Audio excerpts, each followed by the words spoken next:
This podcast is a member of the Voices of Wrestling Podcasting Network. Visit voicesofwrestling.com to hear the rest of our great podcasts, as well as show reviews, columns, opinions, and updates across the world of wrestling. Competition starting to get thick, it's the click, so I hope you work your A game. A man, no rain from the track when we unite and spit. This isn't A game, better bring your A game. Competition starting to get thick, it's the click, so I hope you work your A game. A man, no rain. Hey now, it's the Mike and JD show, and I'm your host, Mike Gilbert, and I'm joined this week by Joe Gilbert, cousin Joe, fed Asian Joe, fed pilled Joe from deep in the heart of the Ozarks. Joe, we just recorded like 20 minutes of a live show, and my technical difficulties fucked everything up. We totally shit the bed. But here we are. We're going to try this one more time, but we're just going to do audio only this time. Yeah, we really need to get you off Windows Vista, man. Like, it's time to upgrade. Yeah, so I have this MacBook, and it is from 2017. So it is a really old MacBook, but it has served me well. And look, I can afford a new computer. I just don't want to buy one. Yeah. But look, I just bought a new webcam. It's a really nice webcam. It's not working great right now because I think my computer's too old to run it. Yeah. But I did not want to buy one of those because I already had one.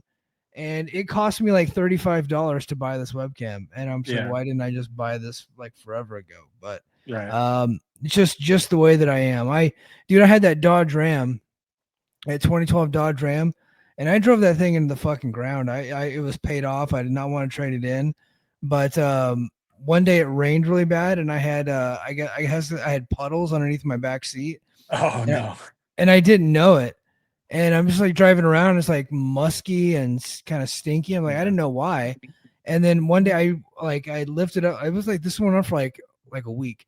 I lifted up the back seat because like it has like the bucket seat in the back. I lifted that up to get out some ratchet straps because I was gonna haul something. I go to pull it out, and it's just two puddles of water underneath like each seat.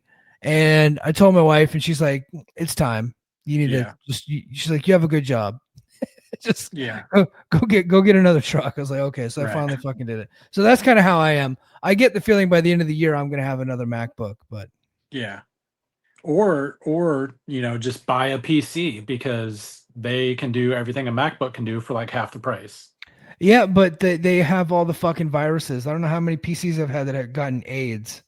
I'm not interested in Windows AIDS. Yeah, I've had a Dell computer that I do a lot of nefarious stuff on, and I don't even have antivirus on my computer, and I've not had any issues with it. So maybe pick your websites a little bit better. Yeah. Well, I like to watch AEW pay-per-views, so I have to go to certain places for those. I also venture to those places and no issues. uBlock Origin. Wonderful tool. Yeah. Let me I might look into it. I did have a Dell Movie Studio Suite for a long time, but again, that was another one that I had for like over 10 years. So it took me a long time to get rid of that thing. And it was one that I got multiple viruses on because of my nefarious sites that I would like to go to. Because that computer was hooked up to my television, and I remember trying to watch a Floyd Mayweather fight, and this is like early in my marriage, and my wife comes in, and I'm like pulling up the stream, and all of a sudden it says, "Do you want to have sex with Asian girls?" Like on the thing is like a pop-up ad, and I can't click off of it, and I'm trying to get that little red X there in the corner of it, and I click on the Asian lady's like arm. I'm like, damn it, it's going to the site. I'm like, oh my god, and next thing you know, I got all the spyware, and now I can't watch the Mayweather fight. It fucking almost ruined my life.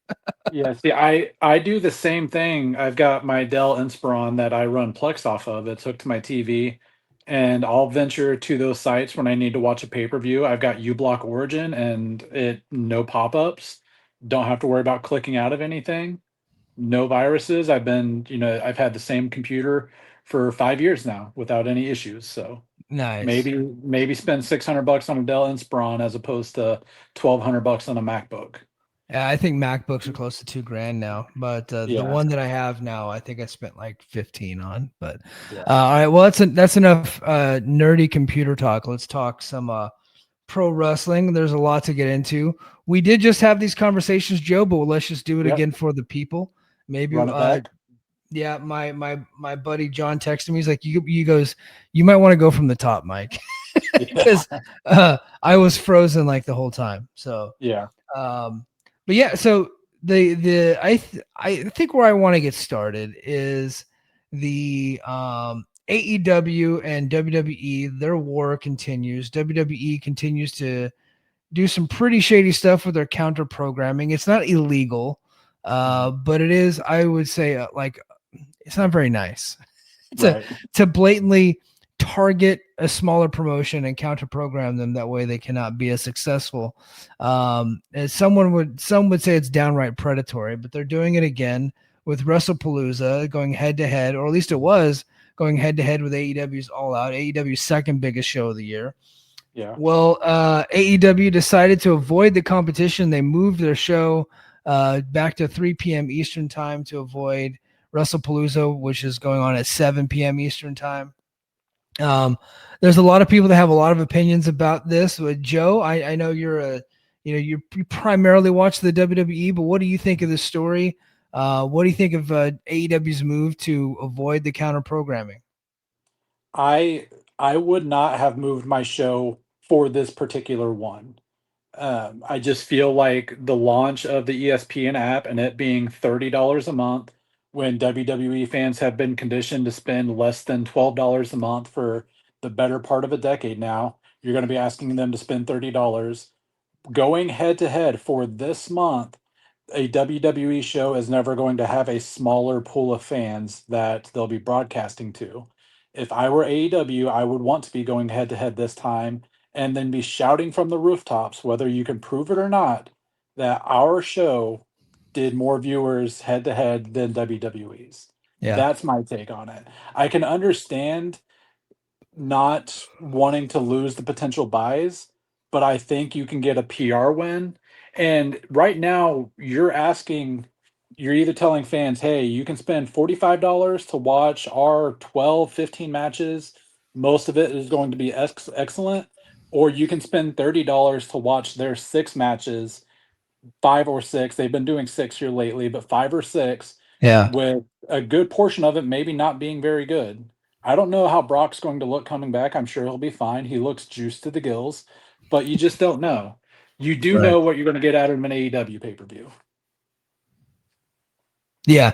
AEW pay-per-views are pretty much like they're always very top tier as far as the action Yeah. goes and the matches go.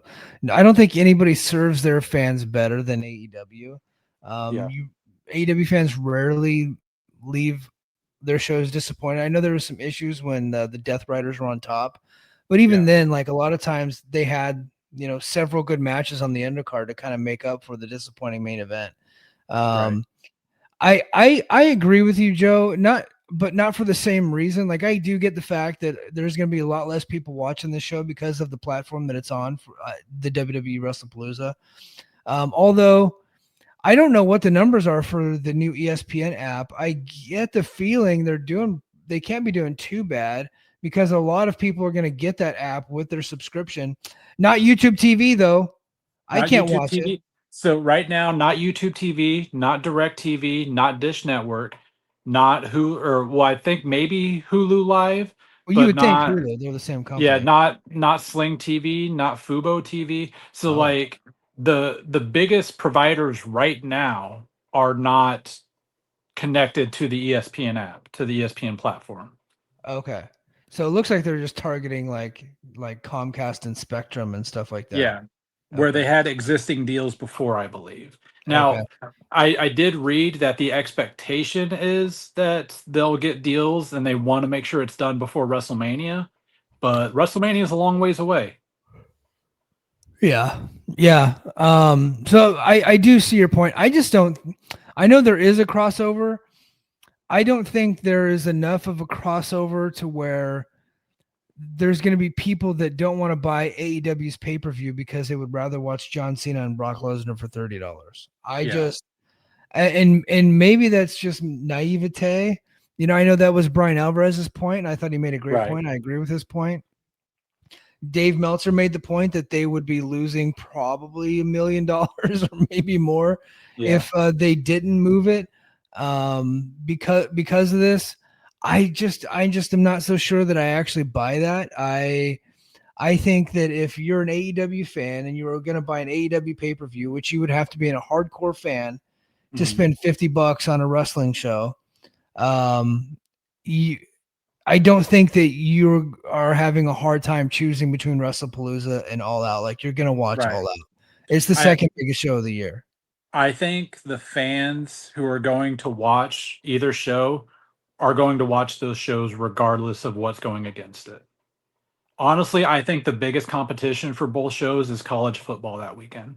Yeah. What it's hard. I know you don't have the schedule in front of you, but are there? Do you know, like, off top of your head, are there any like big games that week? I don't. Honestly, I think schedule wise, most of the big games are going to be starting in October.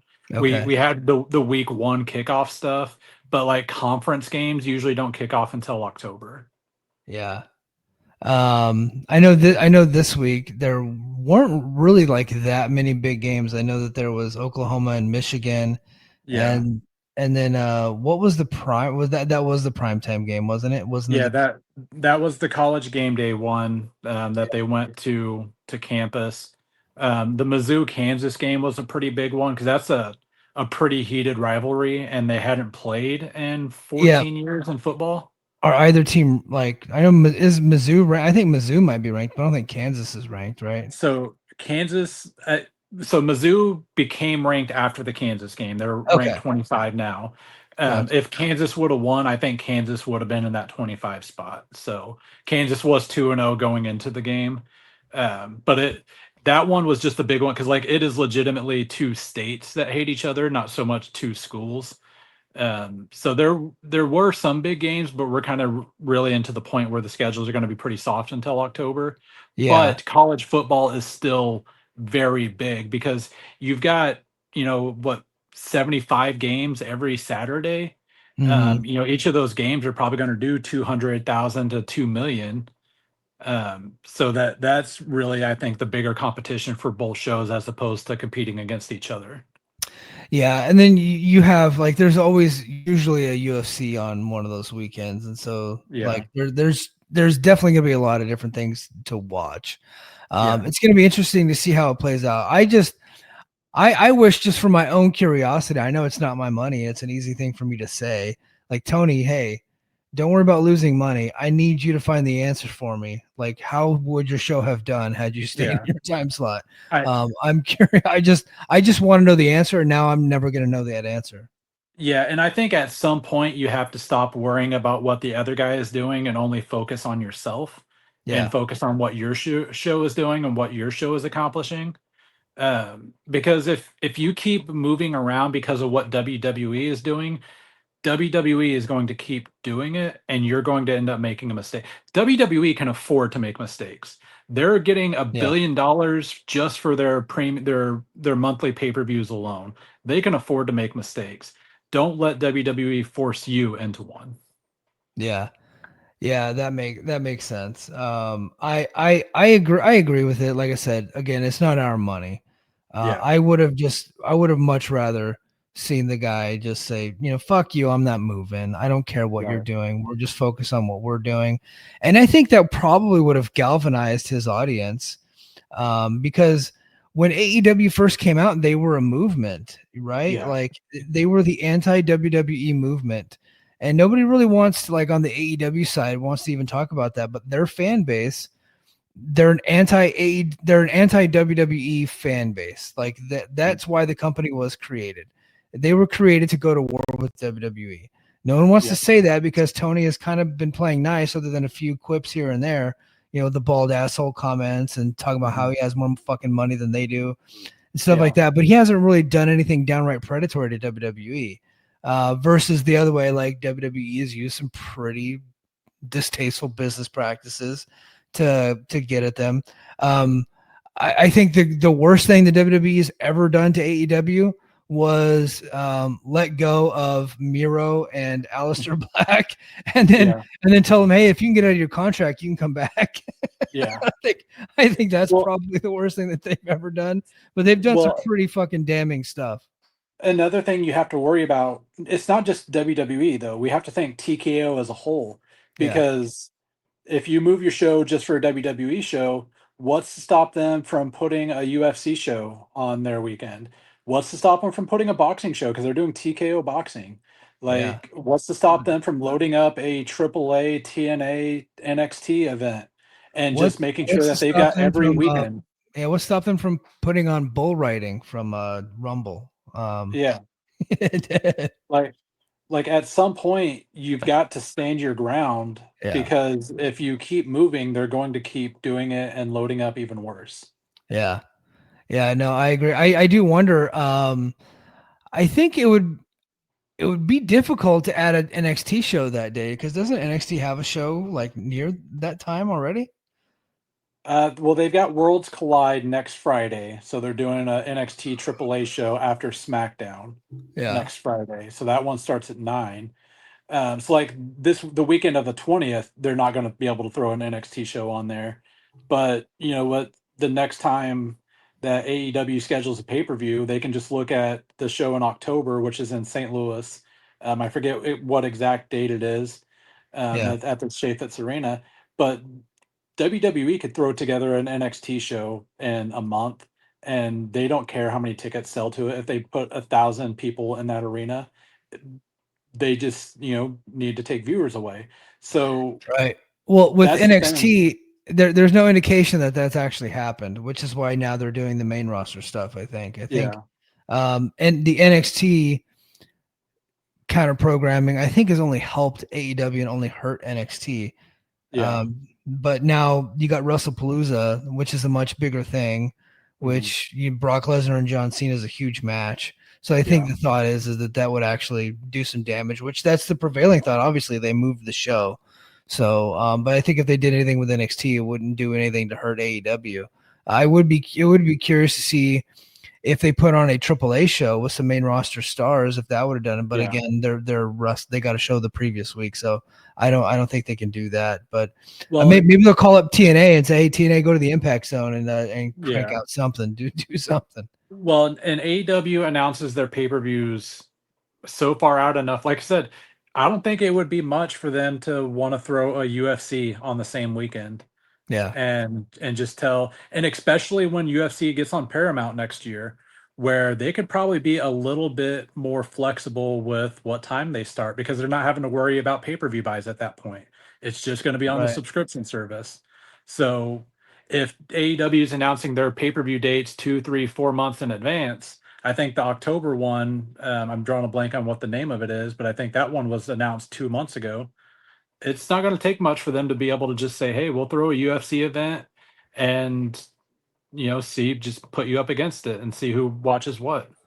Yeah, I think the October is a Wrestle Dream, I think is what it's called. Wrestle Dream. Yeah. But I you know what? I don't see Dana White fucking wanting to play that game. Like, Dana White has never really went out counter programming his competition. That just was not his deal. I don't think that he would play ball. I could be wrong. He just doesn't. He's like very much a no bullshit type of guy. Like, he doesn't like to play those kind of games.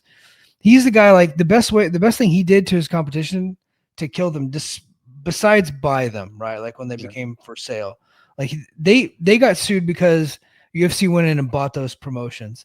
Yeah. The worst thing that he ever did to keep the fighter pay low and to keep his thumb on his competition was to just not negotiate with his fighters whenever it came to contract negotiations, and just let them walk into Bellator and let them walk into PFL. Say, okay, you can get that, go get it. See what happens. And then they go there, and sometimes they win, sometimes they lose, but nobody fucking watches. And that was the worst thing that he's done to his competition, obviously, besides buy them. I just don't know that he would play those fucking games. We haven't seen that yet, where there was like targeting counter programming from the UFC side, but for sure we've seen it with now WWE NXT, and I think that we'd be seeing it from AAA. And if they could get their if they can get more power and influence over TNA, I could see them trying to do that with TNA too. Yeah, I with UFC, I'm more thinking of the possibility when they get on Paramount. Okay. Because I think with UFC they were less willing to do that because they were dependent on buy rates. Right. When they're on Paramount, they're not going to be so dependent on buy rates. So I mean, Yeah. well, there's no more buy rates. It's just on a streaming service, and just Which TK as a thank God whole. for that. Yeah, absolutely. That is a long time coming. But TKO as a whole is a group of assholes. I mean, Nick That's true. Khan, Dana White, Ari Emanuel, those are all like sleazy assholes. They're very good at their jobs in terms of making their companies money, but they're sleazy assholes. That's why they got where they are. Yeah. I just, you know what I mean? But when it comes to the MMA side of the house, like if UFC did not want PFL on ESPN, they wouldn't be there. You know what I mean? Yeah. I just haven't seen them do anything like that. They let John Jones go to a PFL show and like be on camera and do a face-to-face with Francis Ngannou, right? To promote a fight that was never going to happen. They let Conor McGregor be part owner of Bare Knuckle Fighting and go to their shows, and they have some big shows. Like they don't really care as long as they're not fighting. They haven't really done much of the counter programming type stuff. Yeah, but those two names you also mentioned are also guys that they know for a fact are never going to fight in the UFC again. Like they know Connor's not fighting again. They know John's not fighting again. Yeah. Yeah, but it's still their IP, right? Like, and they still allowed it to happen. But there some other big news happened this week. I'm curious to get your thoughts on this because I just don't understand the hoopla. I have a theory, but I want to hear what your theory is first. AJ Lee, Saudi Phil's wife, returned to the WWE this past week. She signed a multi-year agreement. She returned on SmackDown after Becky slapped the shit out of Punk a bunch of times. Looks like they're going to be one of the top matches at Wrestlepalooza. It's going to be Becky and Seth Rollins versus Saudi Phil and AJ Lee. Yep. I saw men like crying on Twitter and actually using like cry face emojis. I saw like some streamers like with tears in their eyes seeing AJ Lee come back, and she's back with her old music and she's wearing the Chuck Taylors and the Daisy Dukes. I don't get it. Like, why is this so exciting? Joe, explain it to me. There are, especially in WWE, but there are a lot of women who did not identify with the divas of wrestling, the Bellas, the Kelly Kellys, the Michelle McCools, the Layla L's during that time. And just because AJ Lee was a bit different, she was different in how she presented herself, that they purely became fans or stayed fans because of somebody like AJ Lee. And when AJ Lee left, that was around the time that you started to get the Beckys, the Charlottes, the Baileys, the Sashas that came up and kind of changed the trajectory. But AJ and even Paige during that time, So they were just I felt like Paige was a real star for them, and I thought Paige was like that first impetus.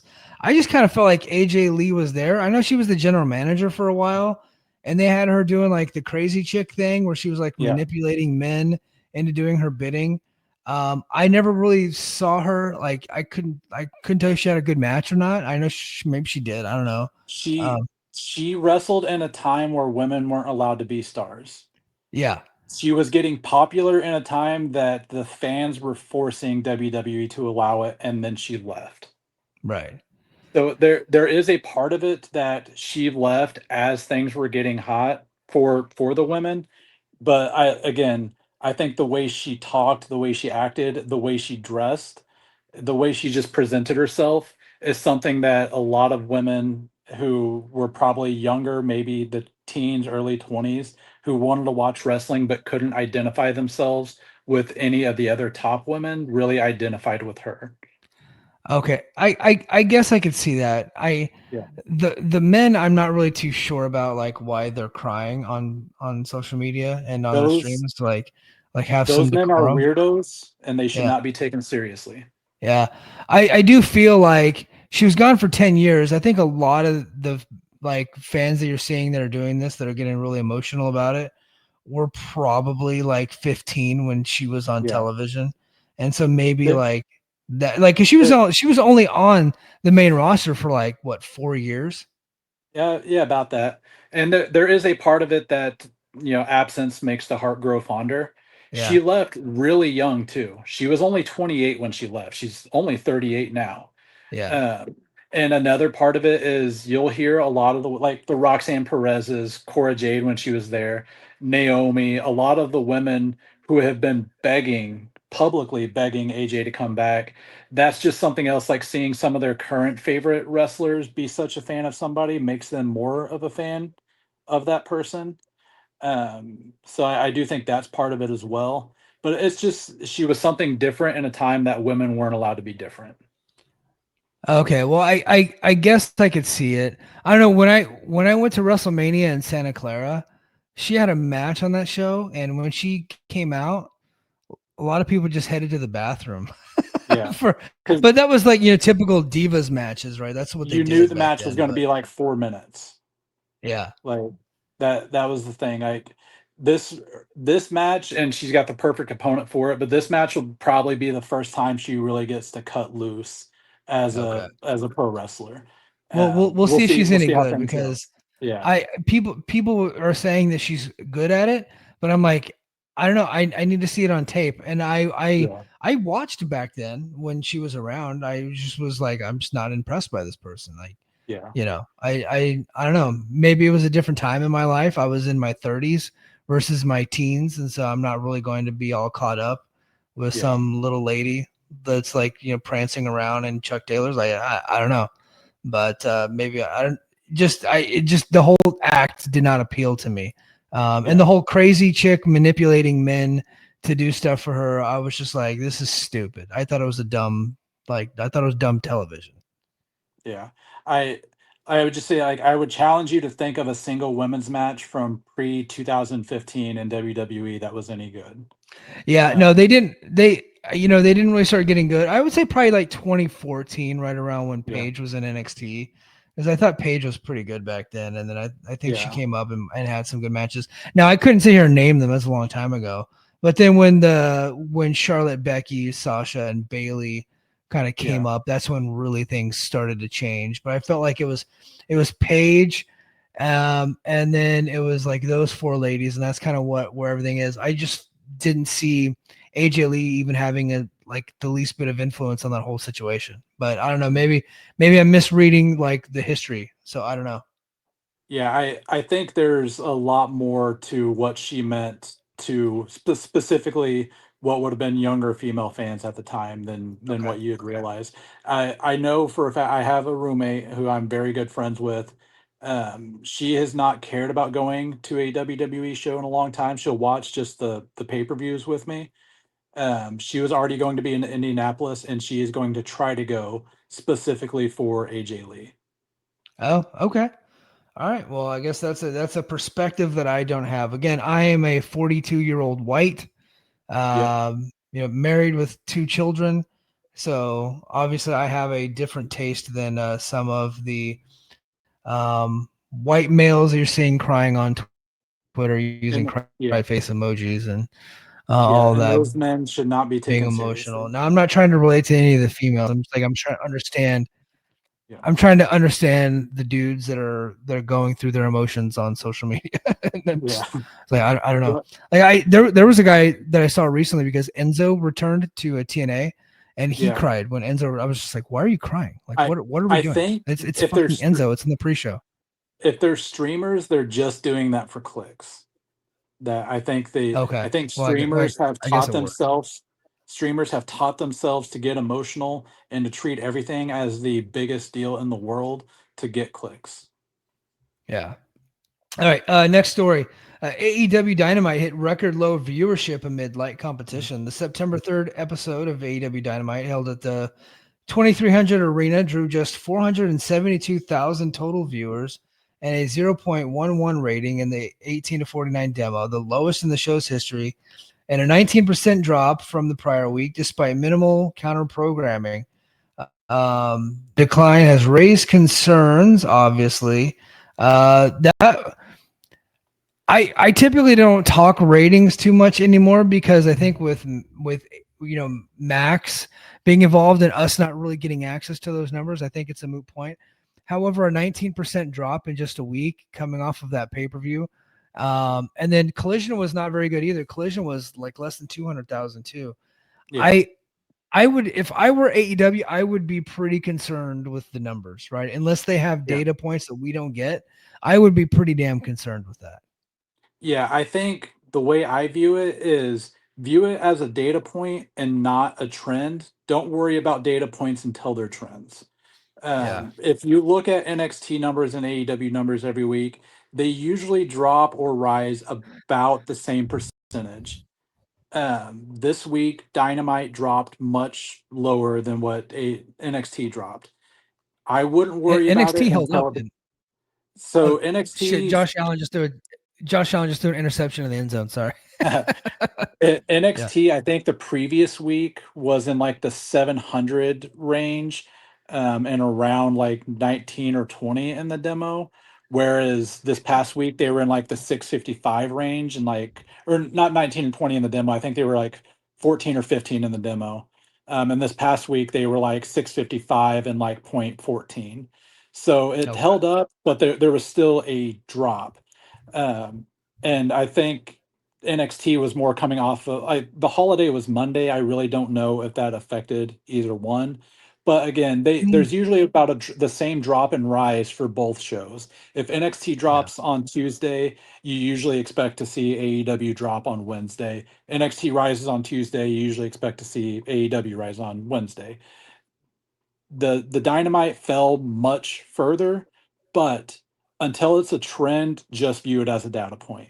If it Yeah. becomes a trend, then at that point you have to start looking at yourself and saying, what's going on? Dave did say, hey, maybe Osprey meant a lot more than we realized.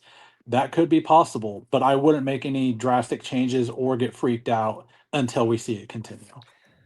Yeah, I think a lot of people are pointing at the venue, the 2300 arena, Yeah. which I thought looked great. I know it's very small, right, in comparison to what AEW normally runs, but they normally run these bigger arenas and they don't fill them, so that doesn't look good too. So I always felt like if you can't fill the big arenas, go fill up the small arenas. Like fill up arena that you can fill up, because like at least it's going to be loud and raucous with fans.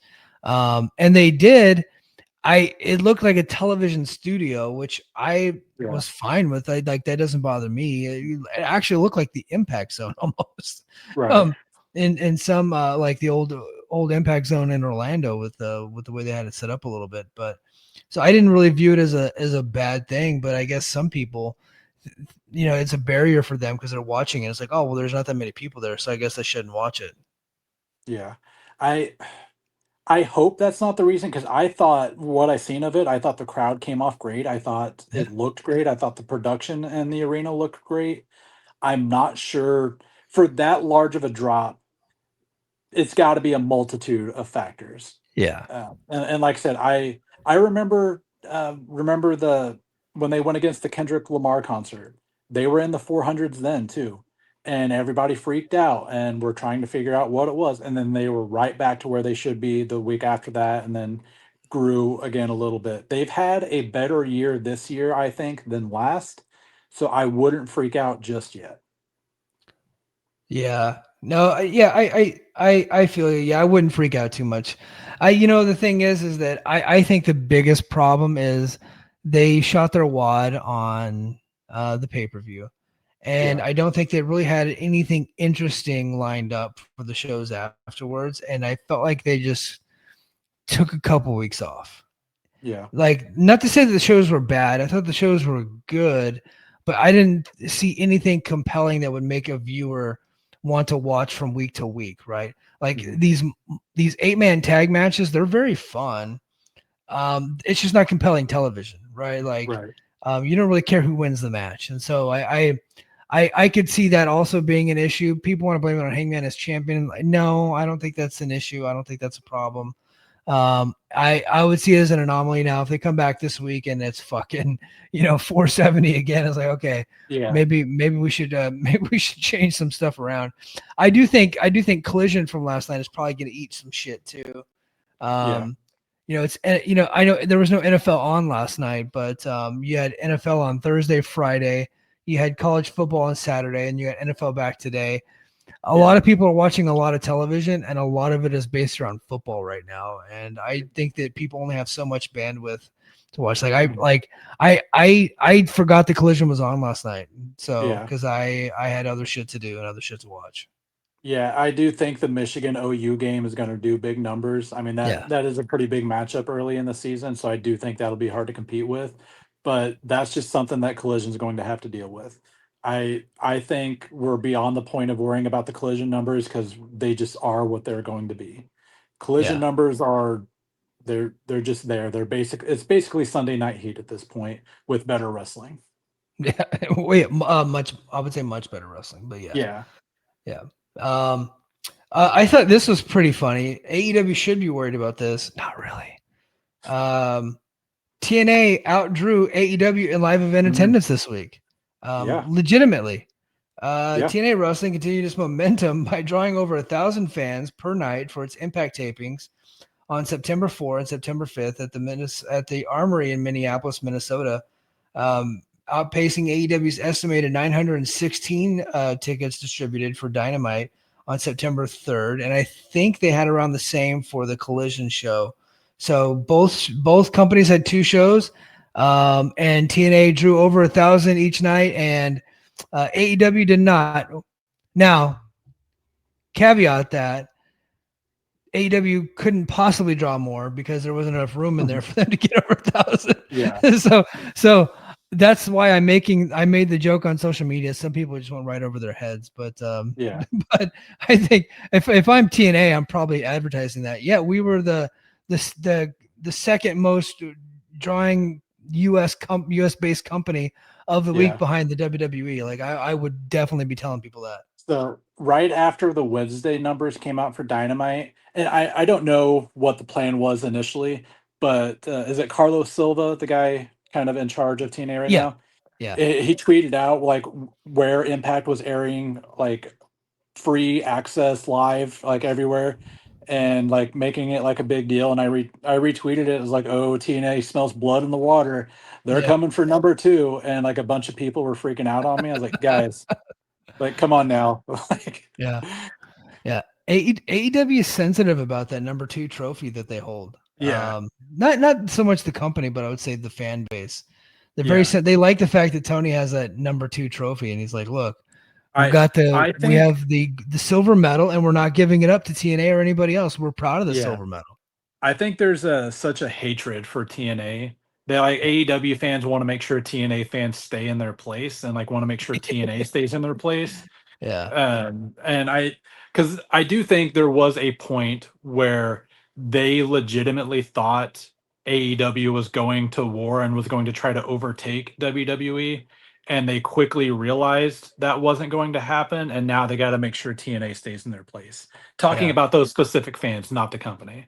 Right. Well, yeah, those fans want to fight battles on behalf of the company that they know they can win. Right. Yeah. And so like they fought the NXT battle and they won that one. Very proud of it. But now they want that TNA battle. They're thirsting for it. There was talk of TNA when they get their new TV deal, if and when that happens, going head to head with AEW. And that like people were saying that WWE was going to force TNA to go on Wednesdays, and that is not the case. And like I heard it emphatically, like that's not true. Now Carlos Silva did come out and say that he would be open to Wednesday. And here's why he would be open to Wednesday. He would be open to Monday at 2:30 a.m. if somebody gave him $10 million for it. He would take any deal down the pike that he can get. So that's why he said he was open to Wednesday, but he would prefer to stay on Thursday. He doesn't want to go head to head with AEW. He doesn't need all the nonsense, right? Like they don't want that. So, but I guess it's a possibility that they could go head to head. I don't see it happening, but what I will say is if they do end up on Thursday nights on CW, I think that's a real possibility. Yeah. And if AEW has another bad night like they had this past week, and say TNA has a good night, I think you could conceivably see TNA have more viewership on CW for a week than AEW did on TNT that week. I think that's a real possibility. Yeah, I would ask you what number next week for Dynamite. Oh, I guess this week. What number this week would make you worried if you were AEW and Dynamite? Like, is it if you're under 500 again, or is it 515? Like, what number has you worried? I like anything under 6 is not good for them, but I would say like Yeah, super worried would be under 5 for sure. yeah. I Yeah. I do wonder. I think I made this joke to you before that if TNA gets put on Wednesday, I would immediately try to get AJ Styles back in the building and put the title on him for a farewell run, because I I do think think they that's should something. Mm, I think they should just do that anyway. Like yeah, if you're TNA, I don't think that Tony Khan would be outbid for AJ though. I don't think TNA would be able to pay him. Tony, I don't know this for a fact. I just know it's true. Tony mm, wants AJ Styles, right? Doesn't and yeah, I don't think he cares how much it would cost him. I think he would pay any yeah. price. I think if AJ wrestles for a company outside of WWE, it would be TNA, and it Yeah. wouldn't be because of money. I think he has said several times that when he hangs them up, he wants to work for WWE as an agent or a scout, in some form. Like he's fallen in love with that company. I think he's a very much a Vince McMahon guy. I think Yeah. he and Triple H get along well, and I could see him wrestling for TNA. Now, if it's a stupid amount of money, I know there's one match in AEW that he wants really bad that there's no way they can make it happen in WWE. His contract is up in February. Yeah. So, we'll see. But I think if TNA came to him and said, "Hey, like we've got a TV deal to go live, we need you." I I think it might be hard for him to pass up, seeing that the company is ran pretty well right now, and to be able to hang it up where he got started or got big. Yeah, and I think I don't think WWE really wants AJ as a full-time wrestler anymore. Like he's just Mhm. up there in years and Yeah, um he's still very good. He looks amazing. yeah, He's still one of the best wrestlers in the company. I just I just don't think that they think that he would be worth the money anymore. yeah, Based on what he would be able to provide. I I could see them trying to influence that deal for AJ to go to TNA. It's like, hey, look, well, you go to TNA, you work there. We'll not that they give him the money, but they, there's Lorenzo Fertitta might be in the mix now. If Fertitta owns mhm. it, he would be able to afford a guy like AJ. Did Josh Allen just throw another interception? I think he did. Dude, he's shitting the bed. How much I, I how much think I time think that is he left could in the afford game for it. you? How much time is left in Um, the game for you? Let me see. Oh, I'm dude. So whenever I left earlier, it went Pause right it. back to the. Yeah. It went right back. Okay, that's what YouTube TV does. It's Yep, yep. 40:38 now. Holy shit. Yeah. Okay. Yeah, yeah. Okay. Okay. Okay. So I'll finish my point on AJ. So I think that if they got a TV deal and they got new ownership that were willing to spend, Mhm. I think AJ will consider it, especially if WWE is still involved. Like Yeah. if Lorenzo Fertitta buys this thing, which I look, we have not heard anything about that in weeks now. It's been a while, which kind of Mhm. makes me think that it's probably not going to happen. But let's just say that it does, or another big spender comes in and buys the thing, knowing that they have a TV deal on the horizon. Um, you would probably be willing to lose money on AJ Styles in order to Yeah. jumpstart that company. You know what I mean? And I think that if you bought that company and TKO has like a percentage or has a cut, and like the success of TNA benefits TKO not only because it takes away from AEW, but like now they get like a cut. Yeah. Excuse me. I think that that AJ Styles deal could end up happening.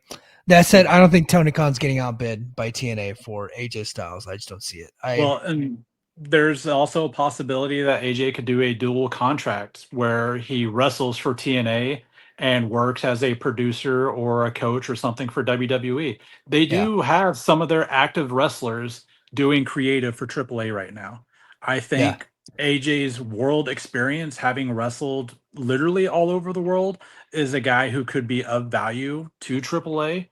Especially NXT, but I think they could use them in AAA. And I could see AAA doesn't have to do a lot of shows. I could see a dual contract where he works as an agent, coach, producer, scout for WWE and wrestles for TNA to get them extra money. Yeah, I don't think that's too far fetched. Like again, like I would bet against it, but I don't think it's out of the realm of possibility. Yeah. All right, last story before we get off here. Again, guys, we did this twice, so we gotta cut it short a little bit. HBO Max officially adds AEW pay-per-views to its platform, starting with All Out. AEW and Warner Brothers Discovery fulfilled a long-rumored partnership by announcing on September 3rd that HBO Max will stream all future AEW pay-per-view events live and ad-free, beginning with All Out on September 20, for an exclusive subscriber price of $39.99.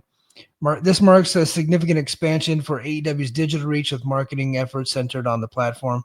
The deal, part of AEW's renewed TV contract from last year, positions HBO Max as the primary hub for AEW pay-per-views in the U.S.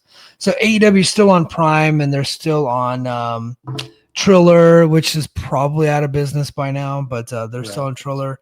And then all the cable pay-per-views that you can do, they're still there. But added to HBO Max, I thought this was the big announcement that it was just going to be on Max as part of your subscription, which would have been great for me because I am a $5 tier subscriber. I get Netflix and HBO Max with my phone bill for $10 total. So $5 for each. And so that was exciting to me, but nope, you still have to pay. So therefore I shall be a pirate. I shall stay with my pirate ways and risk my computer's health.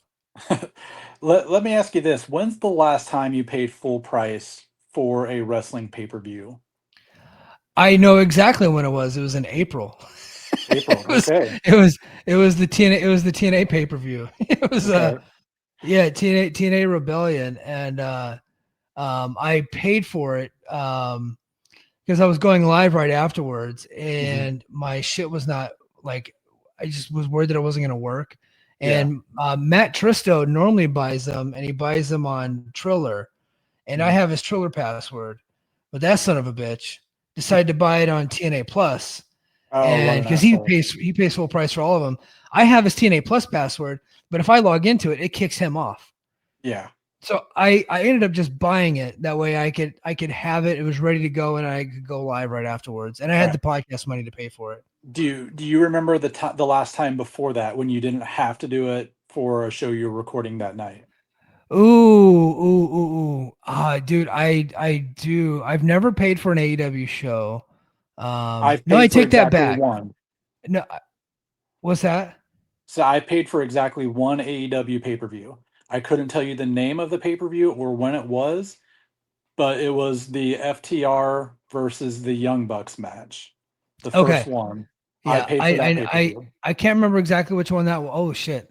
Okay, I couldn't remember exactly which one that was, but I also paid for a couple of AEW pay-per-views because I sent Matt cash a couple of times because I had his Triller password, and like we were doing some barter deals between me and him, like for like the different pay-per-views. So I did actually use my own money to buy some, but it wasn't full price. It was like we were splitting it because we on Triller, like as many people that want to log in can have it. So you know, like you can get 5 people to go in on a pay-per-view, and you can just have it.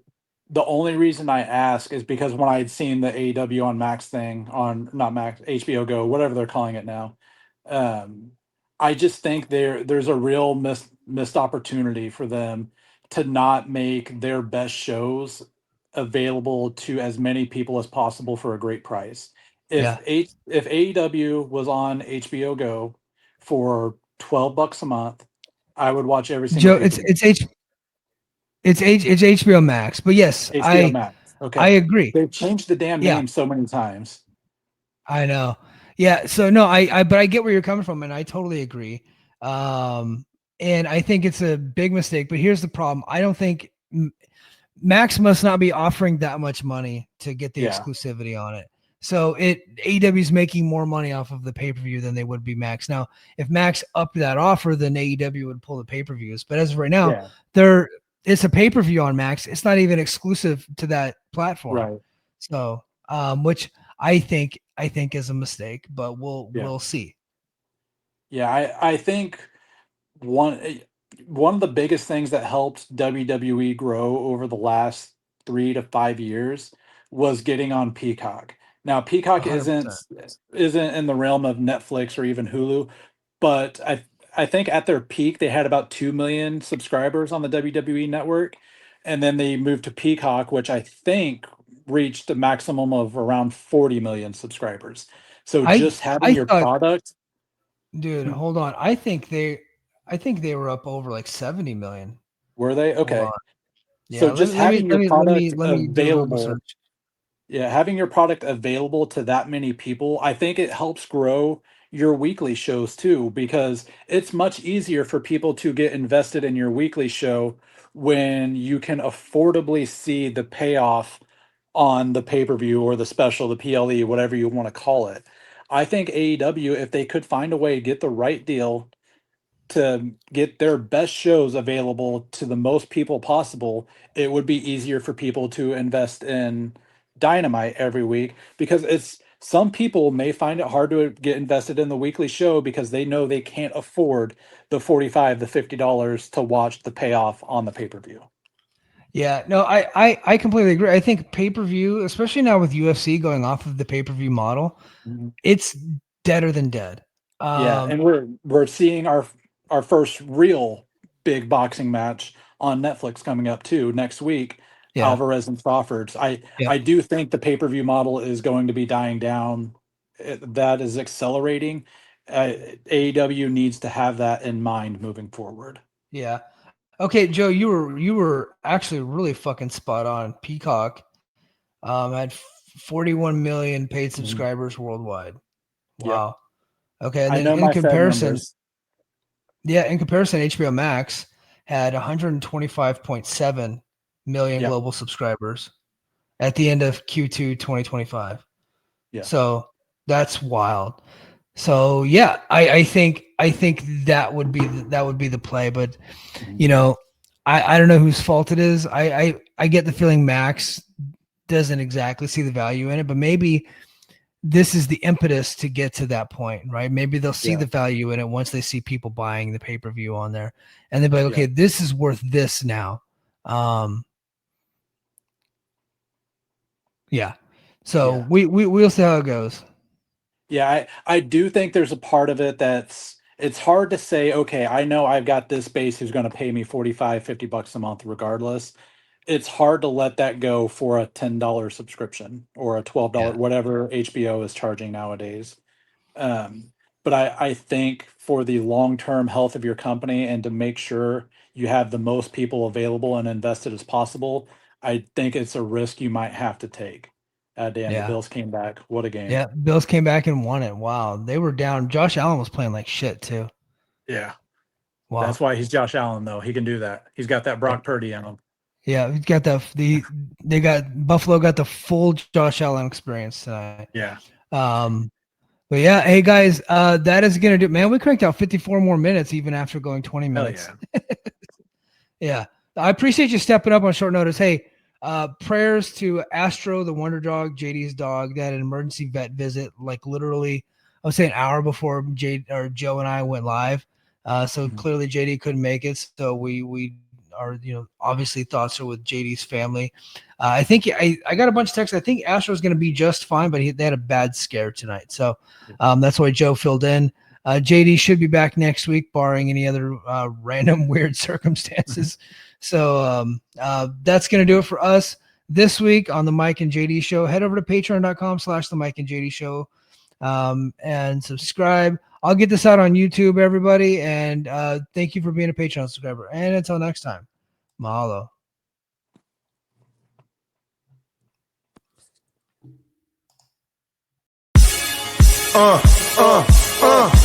Competition starting to get thick. It's the click, so I hope you